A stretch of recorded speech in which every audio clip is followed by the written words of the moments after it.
নতুন এক টুর্নামেন্টে নাম লিখালেন মুস্তাফিজুর রহমান। পিএসএল এর সরাসরি চুক্তিতে দল পাওয়ার পর এবার টাইগার কাটার মাস্টারের গন্তব্য হতে পারে সুদূর ইংল্যান্ডে। সেখানে সুযোগ মিলতে পারে জনপ্রিয় একটা ফ্র্যাঞ্চাইজি লিগেও।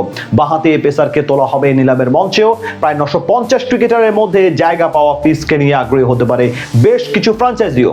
তবে কোন নতুন টুর্নামেন্টে নাম লিখালেন ফিজ, দল পাওয়ার সম্ভাবনাই বা কতখানি, সবকিছু এক করে জানবো এই প্রতিবেদনে।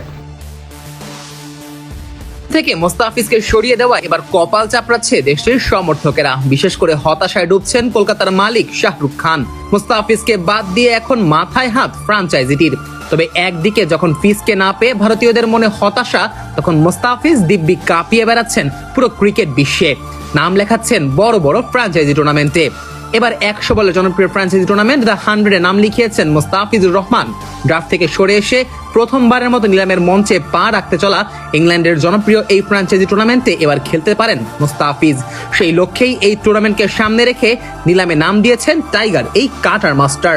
আগামী মাসে অনুষ্ঠিত হতে যাওয়া দ্য 100-এর নিলামে এখন পর্যন্ত নাম লিখিয়েছেন প্রায় 950 জন ক্রিকেটার, যার মধ্যে আপাতত একজন বাংলাদেশি ক্রিকেটার হিসেবে মোস্তাফিজের নাম প্রকাশ করেছে ক্রিকেট ভিত্তিক জনপ্রিয় ওয়েবসাইট ESPN ক্রিকইনফো। সাম্প্রতিক সময়ে ফ্র্যাঞ্চাইজি দুনিয়ায় বেশ আলোচিত নাম মোস্তাফিজুর রহমান। শুধু ফ্র্যাঞ্চাইজি না, পুরো ক্রিকেট বিশ্বেই তোলপাড় করে দিয়েছেন টাইগার এই বাঁহাতি পেসার। মূলত IPL থেকে তাকে বাদ দেওয়ার ঘটনার জেরেই বিশ্বকাপে ভারতে খেলতে না যাওয়ার সিদ্ধান্ত নেয় বাংলাদেশ। আর এই ঘটনার পর বাংলাদেশকে বিশ্বকাপ থেকে বাদ দেওয়ার মতো কঠোর পদক্ষেপ নেয় ICC।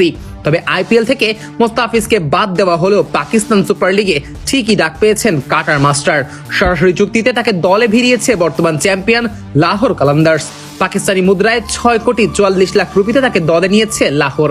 আগামী 26শে মার্চ থেকে শুরু হতে যাওয়া PSL এর 11তম আসরে তাই লাহোরের জার্সিতে মাঠ মাতাবেন টাইগার এই বাঁহাতি। তবে এবারে নতুন আরেক টুর্নামেন্টে খেলার ব্যাপারে নিজেকে প্রস্তুত রাখছেন মোস্তাফিজ, তাই তো নাম দিয়েছেন দ্য 100-এর নিলামে। প্রথমবারের মতো ড্রাফট পদ্ধতি থেকে বাদ দিয়ে নিলামের আয়োজন করছে ইংল্যান্ডের জনপ্রিয় এই ফ্র্যাঞ্চাইজি টুর্নামেন্ট। স্বভাবতই তাই বেতন কাঠামোতে আসছে বড়সড় পরিবর্তন। প্রতিটি দলের জন্য মোট স্যালারি ক্যাপ 45% বৃদ্ধি করা হয়েছে 2.05 মিলিয়ন ইউরো। নতুন নিয়ম অনুযায়ী প্রতিটি স্কোয়াডে 16 থেকে 18 জন খেলোয়াড় থাকবে এবং 4 জন বিদেশি খেলোয়াড় রাখা যাবে। এছাড়া স্যালারি ক্যাপের পাশাপাশি স্যালারি কলার বা ন্যূনতম খরচের বাধ্যবাধকতা করা হয়েছে ফ্র্যাঞ্চাইজিগুলোর জন্য। তবে দ্য 100-এর এই টুর্নামেন্টে বাংলাদেশি ও পাকিস্তানি ক্রিকেটারদের খেলার ব্যাপারে থাকতে পারে এক অদৃশ্য নিষেধাজ্ঞা।